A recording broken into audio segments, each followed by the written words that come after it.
합동예장총신 강의를 시작합니다. 오늘은 몇 가지 자료를 가지고 여러분들하고 상고하고자 합니다.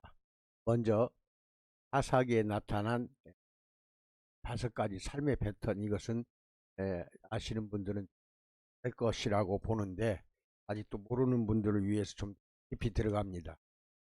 사사기가 보면은요, 약 한 400년 이상이 지속이 되는데, 여호수아가 요단강을 건너서 여러 거기에 있는 원주민 족속들을 정복시켜 나갑니다. 그러고 나서 죽고 나서 그 다음부터 이제 하나님이 사사를 세워줍니다.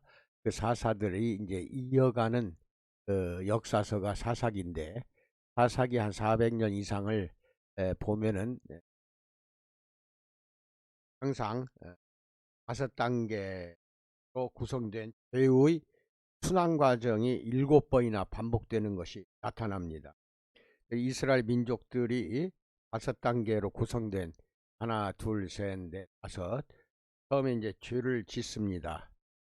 죄를 지어서 이스라엘이 하나님을 저버리고 우상만 섬겨요.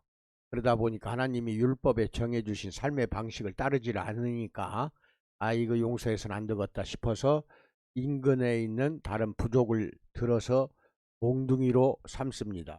그래가지고 이스라엘을 치게 만들어요.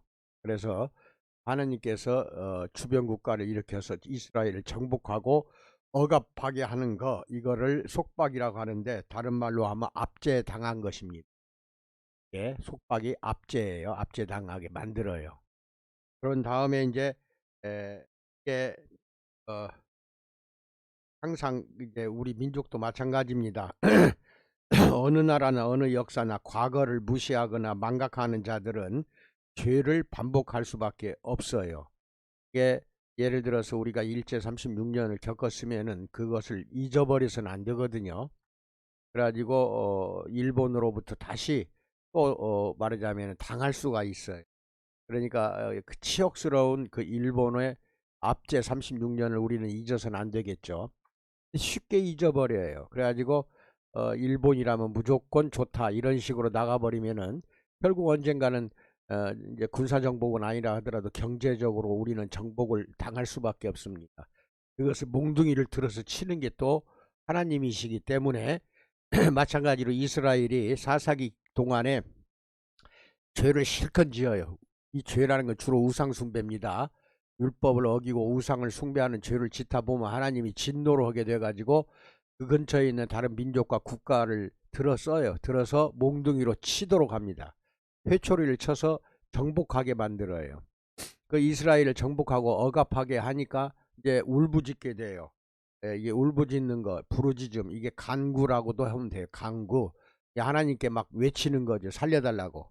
그래서 이스라엘은 적들의 억압과 속박 속에서 자신들이 저지른 죄를 회개하고 하나님께 이제 돌아오는 단계입니다. 그러니까 이제 하나님은 이제 용서할 수밖에 없죠. 다시 회개하고 돌아오니까. 그래서 하나님은 사람들의 성공과 실패를 성경에 보면은 자세히 기록되어 있는 게 나타나는데, 특히 사사기는 우리 민족과 국가 또는 이스라엘뿐만 아니라 또 국가뿐만 아니라 가정도 마찬가지예요. 가정도 이게 똑같은 5단계를 거치는 경우가 많습니다. 그러니까 여기서 우리가 그걸 배워야 된다는 것. 그래서 압제를 당하고 이제 부르짖게 되니까 하나님이 이제 구원을 해줘요. 구원을. 그래서 하나님은 그들의 부르짖음을 들으시고 사사를 세워요. 그때그때마다. 그래서 이 사사기 동안에 수십 명, 10명 이상이나 되는 사사를 세우셔서 이스라엘을 억압한 이제 주변 국가를 몰아나게 만들어요. 주변 국가를 쫓아내는 거죠. 그래서 구원시켜 줘요. 그래가지고 이게 구원은 단계를 이제 거치면은 이제는 평안한 단계가 왔을 거 아니에요. 평안한 단계. 이때 또 이제 망각을 해요. 죄 지은 걸 또 망각을 한다니까. 평안하니까. 인간도 가정도 국가도 아주 그냥 좋은 시절만 겪다 보면은 이제 과거를 잊어버리게 된다. 그리고 다시 또 죄를 짓게 돼요. 마음이 평안하고 몸이 따뜻하고 하면은 죄를 짓는다 이겁니다. 이게 사사가 그 당시 사사가 살아있는 동안에는 평안을 누리게 되는데, 그러다 보면 다시 어디로 가요? 또 죄를 지어요. 죄를 지면은 또 하나님이 주변 국가를 들어서 쳐요.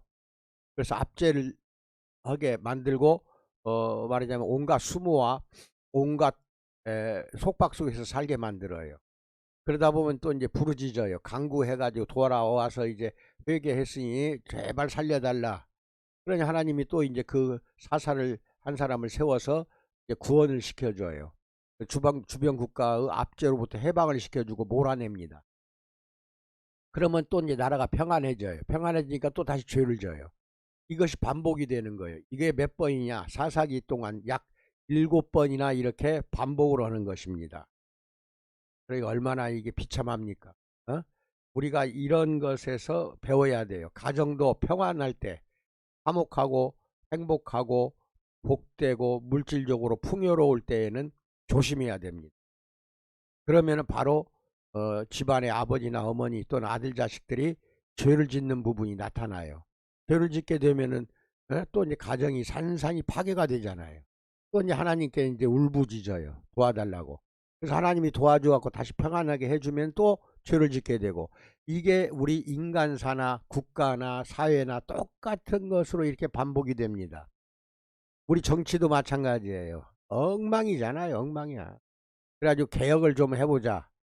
그래서 이런 말이 있잖아요. 정치권에서 하는 말이지만 보수 당은 부패로 망하고 진보당은 분열로 망한다. 이런 말들이 옛날부터 내려오고 있어요. 부패하고 아주 그냥 이런 걸로 인해서 국민들이 짜증이 나고 이렇게 괴롭히고 정당들이 정치권에서 또는 사법부, 입법부 뭐 할 거 없이 검찰 전부가 다 국민들을 피곤하게 하고 짜증나게 한다 이 말입니다. 온갖 불의와 불법을 저질러요. 하여튼 자기들 멋대로 한다 이 말이에요. 그건 국민을 무시한다는 것은 하나님을 무시하는 것이기 때문에 이대로 놔두시는 또 하나님이 아니라는 것을 저희들은 무서운 줄을 몰라요. 정치권에서 하나님 무서운 줄 알아야 되는데 반드시 몽둥이를 듭니다. 국민이 불안하게 되고 국민을 스트레스를 주고 억압하고 국민을 분노케 하면 하나님이 가만 놔두겠습니까? 마찬가지예요. 또 이제 평안하면 또 다시 이제 부패와 타락으로 빠져들어가는 거, 이거는 타사기에서 우리가 배워야 된다. 이거를 여러분에게 말씀드리고자 합니다. 성경의 모범을 충실히 따르고 성경의 권면을 진심으로 받아들이면 하나님의 길을 걸어갈 때 큰 체험이나 실패를 경험하지 않아도 된다는 것을 우리는 잊어서는 안 됩니다. 고린도전서 10장 1절로 14절 꼭 보세요. 거기에 유사한 말씀이 나옵니다. 그러니까 역사를 보면은요, 사실 인간이 역사를 만들어 간다고 하는데, 히스토리가 영어죠. 히스 스토리, 즉 하나님의 이야기가 역사예요. 인간이 아무리 발버둥 치고 역사를 만든다 하지만 인간이 만드는 게 아니고 그걸 이끌고 가는 것은 하나님이라는 겁니다. 그것을 우리는 잊어서는 안 된다. 즉 역사는 인간의 것이 아니라 하나님의 것입니다. 역사 자체가 하나님이 만들어가고 있다 하는 것도 우리는 잊어서는 안 되겠다. 이것이 7번이나 반복이 되니까 얼마나 심했던 것인가를 우리는 잘 알아야 됩니다. 그래도 안 되니까 나중에는 북이스라엘 뭐 왕국을 세워달라 해서 세워주니까, 왕을 세워주니까 솔로몬 때 와서 그냥 바로 그냥 3대 왕인 솔로몬이 죽고 나니까 2개로 쪼개지고 그 나라가 또 이제 좋은 모습을 안 보이잖아요. 좀 이따 이야기 다시 그 부분은 세세히 말씀드릴게요. 그 다음에 여기를 봅시다. 사사기에 나오는 12사사 이야기를 합시다. 운니엘이 맨 처음 사사입니다. 메소포타미아 왕 구산 리사다임 때 이게 억압을 하니까 운니엘이라는 사사를 내세웁니다. 그 억압을 8년간 당해요. 그러고 나서 이제 40년 동안 평화가 오게 됩니다. 사사기 3장 7절로 11절 보세요. 그리고 두 번째는 에웃이라는 이제 사사를 세우는데 모압왕 에글론으로부터 억압을 당해요. 8년 동안 당합니다. 그러니까 간구하고 부르짖어요. 그래서 하나님이 구원해 주고 평화기가 80년 지속이 되고 지속이 되었다는 것입니다. 그래서 3장 12절로 30절 보세요. 그 다음에 세 번째는 삼갈이라는 사사를 내세우는데 그것은 잘 나오질 않습니다. 그리고 사사기 3장 31절 보시고 드보라는 유명한 이가 잘 보세요. 드보라 사사를 또 내세울 때에는 가나안 왕 야빈을 들어서 억압하게 만들어 하나님 몽둥이로 쳐버리는 거죠. 그래서 이스라엘이 억압당한 게 20년입니다. 그러고 나서 이제 평화기가 40년 지속이 되는데 사사기 4장에서 5장까지 읽으세요. 그 다음에 기드온이라는 사사를 내세우는데 이때 이제 죄를 짓고 우상 숭배하니까 하나님이 미디안을 들어서 치게 만들어요. 7년 동안 억압당하게 하고 또 이제 구원해 주니까 평화기가 40년 지속이 되고 사사기 6장에서 8장에 이 내용이 나옵니다. 그 다음에 돌라 내세워서 23년 동안 평화기가 계속되게 하고 사사기 10장 1절로 2절을 보시면 나옵니다. 야일이라는 사사를 내세우는데 22년 평화기가 오고 10장 3절로 5절 읽으세요. 입다라는 사사를 내세우는데 이때는 암몬 족속이 치게 만들어요. 억압하게 하고 18년 동안 억압당하고 6년간 평화기가 오는데 10장 6절로 12장 7절까지 사사기 읽으세요. 입산이라는 사사를 내세우는데 7년 평화기가 오고 사사기 12장 8절로 10절. 엘론이라는 사사를 내세우는데 10년 평화가 지속되고 12장 11절로 12절. 압도는 8년 12장 13절로 15절. 마지막 삼손 사사는 가장 유명하죠. 블레셋을 들어서 치게 만들고 40년 동안 블레셋에 당합니다. 이스라엘이 억압을 당해요. 40년 동안을. 그리고 이제 평화가 20년 지속이 되다가 이제 사사기가 막을 내리는데 이게 13장에서 16장까지 내용입니다. 잘 찾아서 읽으시기 바랍니다. 그 다음에 북이스라엘과 남유다 왕국의 왕과 선지자들이 나옵니다. 이건 잘 알고 계셔야 되는데 이 왼쪽의 표는 북이스라엘이고 오른쪽은 남유다 왕입니다. 여기서 참 희한한 것이 북이스라엘은 1대 왕 여로보암부터 시작해서 19대 호세아 왕까지 19명 왕이 다스렸는데 하나같이 선한 왕은 단 한 명도 없습니다. 19명 왕 전부가 다 우상 숭배를 하지, 불의를 저지르지, 국민들을 괴롭히지. 이 제2연수를 잘 보십시오. 이게 제2연수 잘 보시고 그 다음에 혁명이 이제 일어나는 거죠. 바하사 왕 때 예후에 의해서 망합니다. 왕권이 쫓겨나요. 혁명이 벌어지는 거. 그런데 이게 이제 쭉 보시면은 일체 그러다가 이제 BC 722년 호세아 왕 때 아수르에 의해서 멸망당하게 만들어요. 하나님이 아수르 왕 때. 얼마나 비참한 겁니까? 얼마 지속되지도 않아요. 이게 쭉 보면은 이게 뭐 몇백 년도 아니고 쭉 한번 더 해보세요. 몇 년 지속됐는가? 19명 왕이 그게 전부가 다 우상숭배나 하고 선한 왕은 단 한 명도 없었다 하는 것도 북이스라엘입니다. 하나님이 남유다보다도 먼저 망하게 만들잖아요. 전부가 다 그래요. 정권을 맡아서 다스리는 이거 현대 지금 왕권 시대는 아니지만 대통령제가 됐든 총리제가 됐든 내각제가 됐든 그게 중요한 게 아니라 다스리는 자들이 좋지 않은 짓을 저지르면 그 나라는 반드시 하나님이 망하게 만듭니다.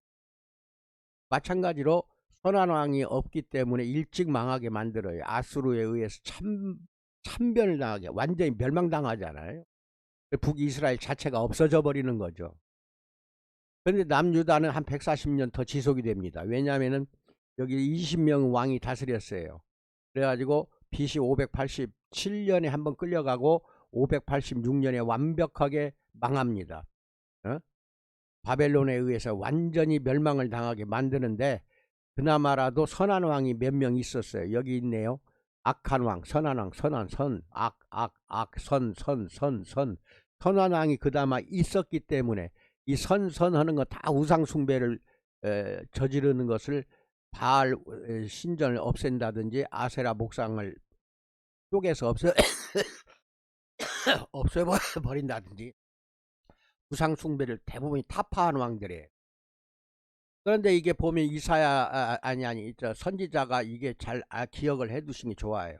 예를 들어 이사야 선지자는 남유다에서 활동한 사람이에요. 여기서 말하는 엘리야 선지자, 이것은 북이스라엘에서 활동한 사람입니다. 어? 그렇게 엘리사도 그러고 나훔도, 호세아, 오뎃도 그렇고.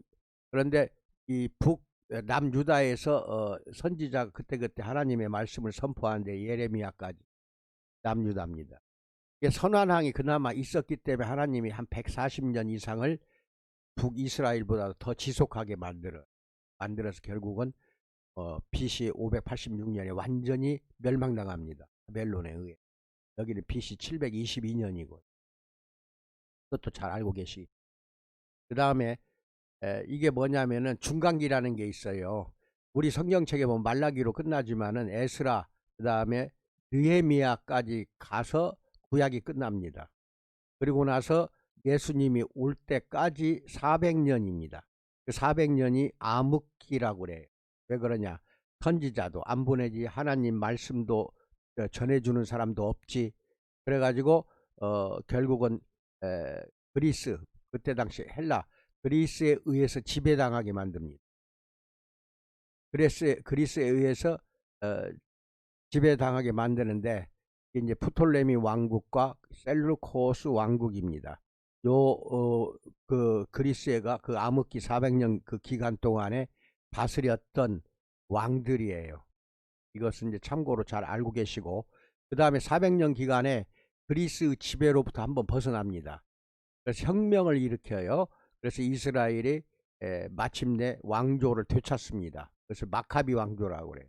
400년을 기간 동안에 마카비 왕조가 그리스를 쳐서 무너뜨리고 스스로 독립을 합니다. 독립을 하는 거니까 그 400년 동안에 선지자는 단 한 명도 나타나지 않았으나 여기에 있는 왕들에 의해서 자체적인 이스라엘의 독립국가가 선포가 됩니다. 시몬에 의해서 독립국가로 인정을 받고 아크라를 함락시키고 요한 힐카누스에 의해서 바리세파를 불신임하고 이두메를 강제 개종시킵니다. 이 이두메는 구약에 보면 에돔 족속이라는 게 있어요. 야곱과 에서 할 때 에서에 의해서 세워진 족속이 에돔족이에요.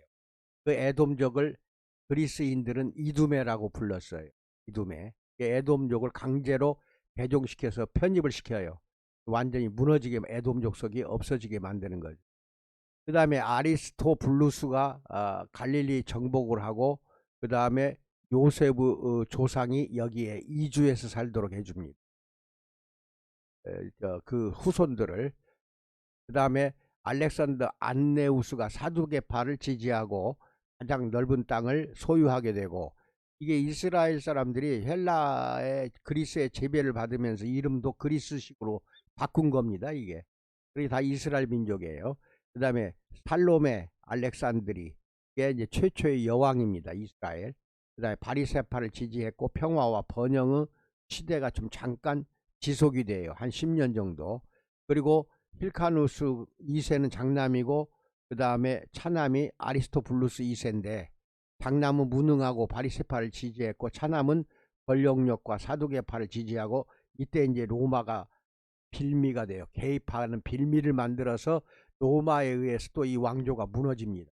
이게 분간기인 400년 기간에 벌어졌던 왕국이 결국은 BC 140년 정도에 세워져 가지고, 예를 들어서 이 140년은 이런 태어난 때를 말하는 것이지, 이때부터 해서 BC 예수님 태어나기 한 60년 전까지 지속이 돼요.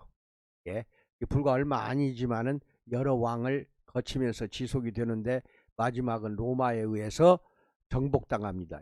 그 멸망당하고, 그 다음에 분봉왕을 내세운 게 그 유명한 헤롯 대왕입니다. 신약 시대에 나오는 헤롯 왕의 아버지 헤롯 대왕이 결국은 로마가 세워준 왕이 돼서 로마 정부에 충성을 다하게 만드는 그런 걸로 이제 이어지는 겁니다. 그 다음에 유대교의 종파들이 꽤 많아요. 바리세파, 사두개파, 서기관, 헤롯 땅, 셀롯 땅, 그 다음에 에세네파. 이 셀롯이라는 것은 열심당입니다. 열심당이니까 잘 알고 계시고, 바리세파는 분리주의자라고 그래요. 너희하고 나하고는 다르다. 우리는 온전히 율법을 철저히 우리는 준수하는 자들이다 했고 스스로 분리를 시키는 거죠.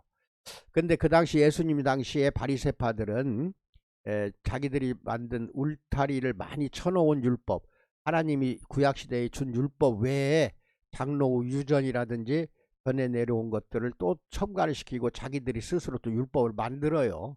아니 엄청나게 복잡하게 만들었기 때문에 당시 이 바리새파들은 약간의 중류층이라고 할 수가 있는데 서민층들은 이 바리새파가 하는 걸 전혀 지킬 수가 없었어요.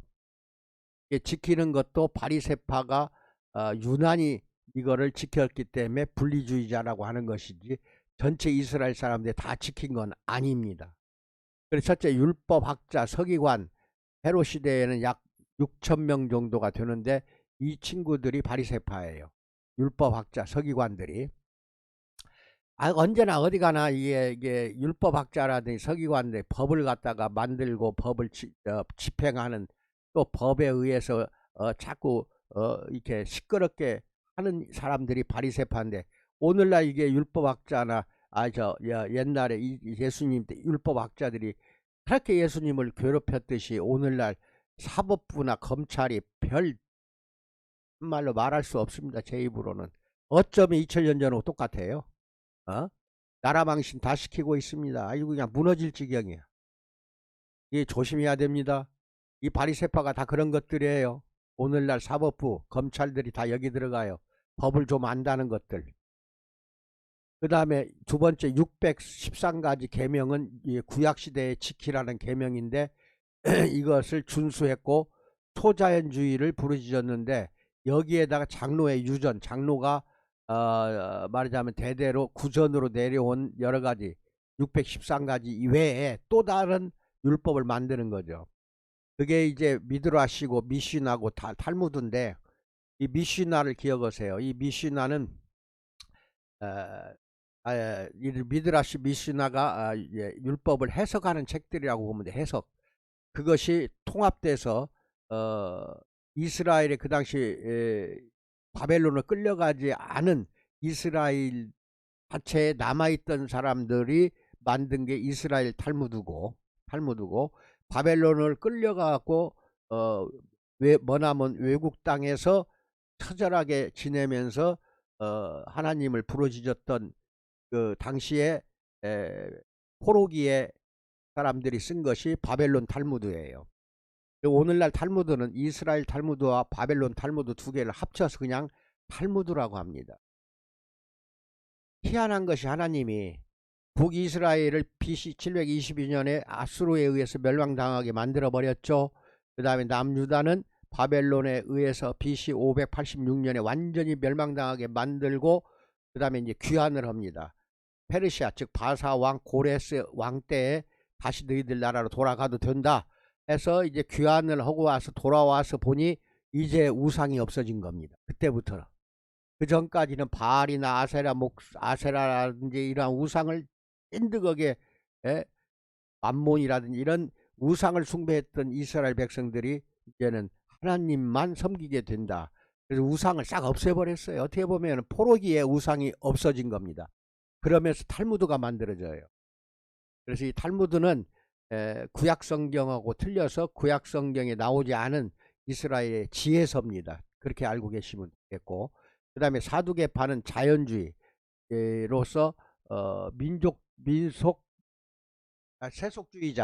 세속주의자들이에요. 이건 정권하고 붙어먹던 친구들이에요. 옛날 일제시대 때 일본어가 앞잡이 노릇했던 인간들이 지금도 있잖아요. 살아있어요. 지금도. 똑같아요. 그게 사두개파예요. 이게 정권에 빌붙어 먹었기 때문에 다 잘 살아요. 다 잘 살 수밖에 없죠. 오늘날 말하면 기득권층이 이제 여기에 해당이 되는데, 다 물론 100%도 해당되는 건 아니지만은, 이 자연주의는 뭔 말이냐면은 부활을 믿지 않아요. 그런데 이 바리새파는 여기 보면 초자연주의라고 했죠. 이 사람들은 부활을 믿어요. 그것이 차이가 있어요. 그 다음에 이게 주로 제사장 계급이니까 높은 계급이죠. 중류계층으로 중상류죠. 중상류계층으로서 부유한 자들이고 정치 세력들이에요. 로마에 빌붙어서 같이 정치 세력으로 붙어 살던 인간들. 그래서 제사장, 대제사장이 다 여기 사두개파예요. 구전율법만 인정을 해요. 응? 이 장로의 유전은 인정하지 않아요. 그 다음에 부활이나 천사, 마귀 이거 절대 믿질 않아요. 사두개파는 부활도 없다, 천사도 없다, 마귀도 없다. 그리고 인간의 노력으로 성공을 해야 한다. 오늘날 말하면 완전 자유주의자들이에요. 그러면서 정권 오고 붙어서 잘 먹고 잘 살던 파가 사두개파다. 그 다음에 이 밑에 보면 이제 셀로땅, 이 열심당이고, 이것은 뭐냐면은 행동주의자, 옛날 같으면 일제시대 때 독립운동했던 사람들, 거기가 이 셀로땅에 해당이 됩니다. 열심당원들.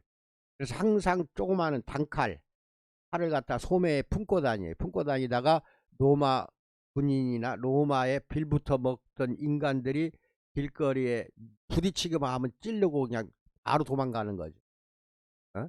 자객을, 자객, 오늘날 같은 자객이에요, 자객. 예? 그런데 여기에 예수님 제자 12제자 중에 열심당 시몬이 있었어요. 열심당 시몬이. 참 그런데 희한한 것이 마태는 또 세리였잖아요. 제자 중에 12제자 중에. 근데 이런 세리들도 로마 정부에 붙어먹었다 해갖고 셀로 땅, 즉 열심당 사람들이 표적이 됐던 적이에요. 적. 죽이는 그 대상이에요. 살인 대상인데 예수님 12제자 중에 서로 앙숙인 마태와 시몬도 있었다는 거. 그런데 잘 지냈다는 거. 이것도 알고 계시기 바랍니다.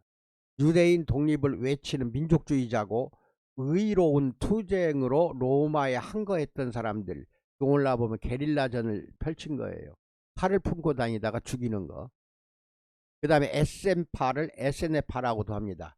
SNF파, 이거 지금 SNF파가 광야로 물러나서 동굴 생활했던 사람들이에요. 모든 재산을 팔아서 가지고 들어갑니다. 들어가서 공동생활을 합니다. 그래가지고 그 사해 주변에 동굴에서 SNF파의 흔적을 지금 발견한 것이 나타나고 있죠. 쿰란 동굴이라고 그래요. 쿰란 동굴. 거기에 동굴이 한 20개 이상 됩니다. 그 이렇게 높은 산에 동굴들이. 어떤 양치기 소년이 양을 몰고 가다가 한 마리가 없어졌어요. 그래서 이제 저녁에 들어가려고 보니까 양이 없고, 그 다음에 높은 위치에 동굴이 보이길래 돌을 들어서 그 안에 양이 들어간 줄 알고 동굴 속으로 돌을 던졌어요. 근데 쨍그랑하고 깨지는 소리가 나서 놀라서 한번 쫓아가 본 거죠. 그랬더니 항아리가 진흙으로 만든 황토 항아리들이 여러 개가 있는데 그 안에서 문서가 나오기 시작합니다. 그 SNF파들이 성경을, 그때 당시 이제 구약이죠. 구약 성경을 계속 썼다 하는 것이 있거든, 역사에. 그걸 그 사람들이 썼던 성경, 두루마리 성경들이 엄청나게 많이 쏟아져 나오는 거죠. 이들은 아침에 일어나면은 그 목욕 재개합니다. 그 다음에 흰옷을 입어요. 그리고 청결한 생활, 청빈한 생활을 하면서 하루 종일 성경 필사를 하면서 공동생활을 했던 것이 SNF파예요. 그래서 어떻게 보면은 이 사람들을 허무주의자 또는 아니 금욕주의자, 이렇게 허무가 아니라 금욕주의자로 이야기할 수가 있어요.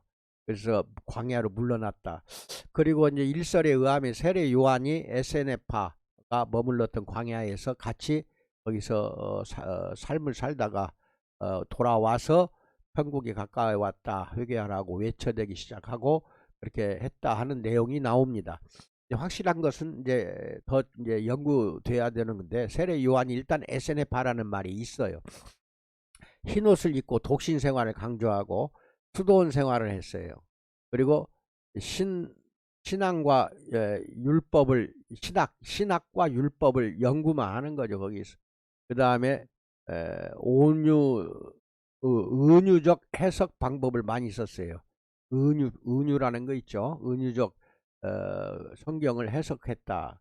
그 다음에 안식일을 철저히 준수하고 부활을 믿었어요. 이 사람들은요. 공동생활했던 거 흔적이 쿰란 동굴에서 나타났다. 그 다음에 서기관은 직업적인 율법 교사예요. 율법을 가르치는 교사. 그 다음에 세부 율법을 논쟁도 하고, 이때 이 서기관들이 예수님을 증오했어요. 엄청 증오했고, 헤롯 땅, 헤롯과 집권, 헤롯가 그 가문의 집권을 원했던 땅이 헤롯 땅인데 예수님을 철저히 반대했다는 것도 알고 계시기 바랍니다. 근데 서기관이나 헤롯은 특정 세력이 좀 적었어요. 적었지만 바리새파, 사두개파, 헬로 땅, 에세네파는 세력이 비대했어요. 상당히 예수님 시대에 세력이 컸다는 것도 여러분은 잘 알기 바랍니다. 이상으로 더 좋은 자료가 나오면 다시 업그레이드 시켜서 말씀드리기로 합니다. 여기까지 복합적인 설명을 해드렸습니다.